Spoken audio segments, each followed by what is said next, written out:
Está bueno porque de alguna manera con este paralelo que estás haciendo casi es una analogía o una metáfora de aprender a hacer música como aprender un nuevo idioma.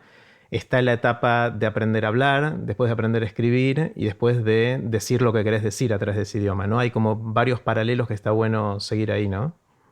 Sí, a mí me hizo pensar, bueno, una cosa volviendo a como la idea más general de aprender de grandes y aprender a aprender de grandes. Yo siempre, mucho antes de empezar con la música, cuando hacía ciencia, y hacía ciencias del lenguaje, ciencia del aprendizaje y ciencia de la palabra, una idea que era muy fundamental, que no venía tanto del lado de la ciencia, sino del lado de los medios, es esta idea de McLuhan, de que de alguna manera nosotros hacemos herramientas, pero después esas herramientas nos hacen a nosotros. Entonces, el medio que uno utiliza, el medio, que es un poco donde vos ibas, por eso, el medio escrito, el medio hablado, eh, son vehículos que de alguna manera organizan el pensamiento. Uno piensa distinto cuando piensa en rima, que cuando piensa escribiendo y piensa lento, que cuando piensa en inglés, que cuando piensa en castellano. Yo entendí esa idea, pero esa idea no se materializó nunca tan, de manera tan clara para mí como en el espacio de la música, porque los medios son tan distintos. Es decir, una guitarra es tan distinta de un piano, que es tan distinta de una batería, que es tan distinta de una computadora en la que programás música, que es tan distinta de la voz, que es tan distinta de un pentagrama en el que escribís. Y lo que yo me di cuenta es que las cosas que me salían, que uno dice, bueno, yo tengo cosas adentro que las tengo que sacar. No es así, es decir, yo resueno con un tipo de herramienta que produce cierto tipo de simbiosis y cierto tipo de baile entre uno y el medio que da cierto resultado. Y yo me di cuenta que las cosas que hacían, por eso yo llegué al Sibelius y al escribir, después salí de eso, porque después me di cuenta que yo hacía cosas que me gustaban, pero por ejemplo no las podía cantar, porque justamente no estaban pensadas para ser cantadas, estaban pensadas en un espacio geométrico, visual, donde salían cosas musicalmente interesantes, pero que a lo mejor formaban parte, pertenecían a ese terruño, a ese medio, a ese tipo de herramienta con esa sensibilidad, con esas asperezas, con ese tipo de transiciones, etcétera, etcétera. Entonces, ahí también yo tuve es interesante como a veces las cosas van y vuelven en una idea que para mí fue una idea como muy, muy central a mi pensamiento. La McLuhan fue muy central al pensamiento de muchos, pero para mí fue como organizó mucho mi ciencia. Me di cuenta que después en este experimento que estaba haciendo, de qué pasa si yo hago música, esa idea se volvió tangible, comprensible y expresable como yo nunca la había imaginado. La dependencia del medio. Yo siento que en música eso es muchísimo más tangible que en el lenguaje hablado.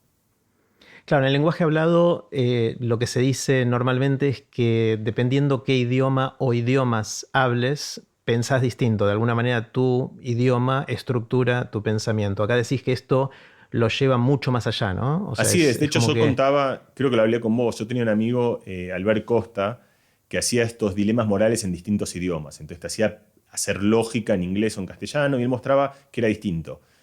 Es cierto, yo de hecho contaba esta idea de que uno se vuelve más emocional en el lenguaje propio, en el lenguaje más racional, y entonces que si te querés pelear o discutir a lo mejor no es igual si lo haces en tu idioma que en el otro. Pero esos efectos son chiquitos comparados con la diferencia entre la música que te sale si la haces en Sibelius o tocando arriba una base que haces en la guitarra o programando en un programa en la computadora o empezando haciendo una percusión y cantando arriba esa percusión. El uno es uno, pero esa bifurcación en el espacio de posibilidades es mucho más notoria para mí, por lo menos. Quizá tiene que ver con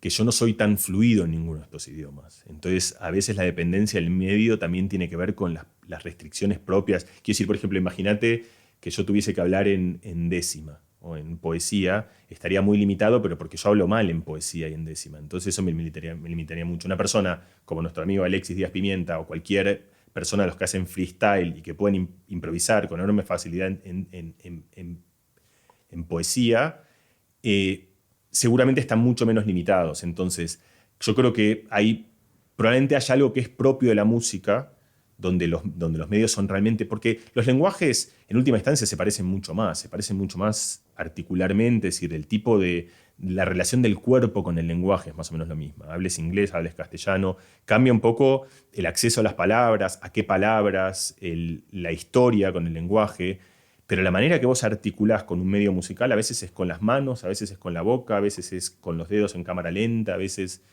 Y eso cambia enormemente lo que uno expresa. Entonces también hay una suerte de experimento ahí, que es un experimento que todos hacen. Es decir, fíjate que esto no existe en el idioma, que es elegir tu instrumento.